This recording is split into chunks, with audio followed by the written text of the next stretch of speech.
महाराष्ट्र के राजनीति में एक नाम हमेशा सुर्खियों में रहता है, अजीत पवार। तो आज हम उनके पॉलिटिकल सफर के जो मुख्य पड़ाव हैं उन पर एक नजर डालेंगे। अच्छा, ये जो हम बात कर रहे हैं ना, ये खास तौर पर प्रतियोगी परीक्षाओं की तैयारी करने वालों के लिए है। हम सिर्फ एग्जाम के नजरिए से जो जरूरी फैक्ट्स हैं, बस उन्हीं पर फोकस करेंगे। तो चलिए शुरू करते हैं। सबसे पहले उनकी कुछ बेसिक जानकारी देख लेते हैं। तो पूरा नाम है अजित अनंतराव पवार। जन्म की बात करें तो 22 जुलाई 1959 को पुणे जिले के देऊल गांव में हुआ था।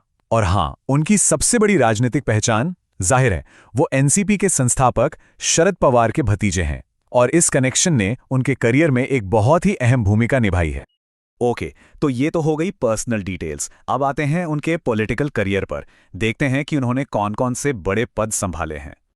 देखिए, वो बारामती विधानसभा क्षेत्र से लगातार विधायक चुने जाते रहे हैं। ये उनका गढ़ माना जाता है, उनका स्ट्रॉन्ग होल्ड।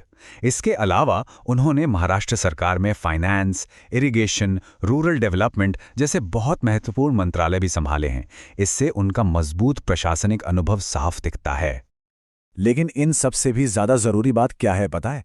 उनका कई बार महाराष्ट्र का उप मुख्यमंत्री यानी डिप्टी चीफ मिनिस्टर बनना। पहली बार यह जिम्मेदारी उन्होंने 1999 में ली थी, और तब से लेकर अब तक कई बार वो इस पोस्ट पर रहे हैं। ये चीज महाराष्ट्र की पॉलिटिक्स में उनके ऊंचे कद को बिल्कुल साफ साफ दिखाती है। चलिए अब बात करते हैं राष्ट्रवादी कांग्रेस पार्टी यानी एनसीपी में उनकी भूमिका की, और साथ ही उस हालिया घटनाक्रम की जिसने महाराष्ट्र की सियासत में एक बड़ी हलचल पैदा कर दी थी। तो देखिए, 1999 से 2023 तक वो एनसीपी के एक बहुत मजबूत स्तंभ माने जाते थे, मतलब की लीडर्स में से एक। लेकिन फिर आया साल 2023 और ये एक बड़ा टर्निंग पॉइंट साबित हुआ। पार्टी में हो गया विभाजन, और इस स्प्लिट के बाद अजित पवार ने अपने गुट को लीड करना शुरू किया और वो सत्ताधारी गठबंधन का हिस्सा बन गए। अब देखिए, किसी भी बड़े नेता की तरह इनके पब्लिक इमेज के भी दो पहलू हैं। एक तरफ है उनकी प्रशासनिक पहचान और दूसरी तरफ है कुछ बड़े विवाद। चलिए दोनों को ही समझते हैं। तो देखिए, उन्हें जाना जाता है एक ऐसे नेता के तौर पे जो बहुत तेज फैसले लेते हैं और जिनकी प्रशासनिक शैली काफी सख्त है।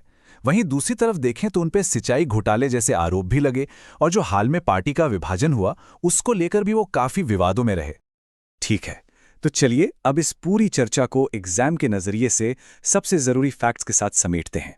ये वो पॉइंट्स हैं जो आपको बिल्कुल याद रखने हैं। तो मुख्य बातें क्या हैं, फटाफट देखते हैं।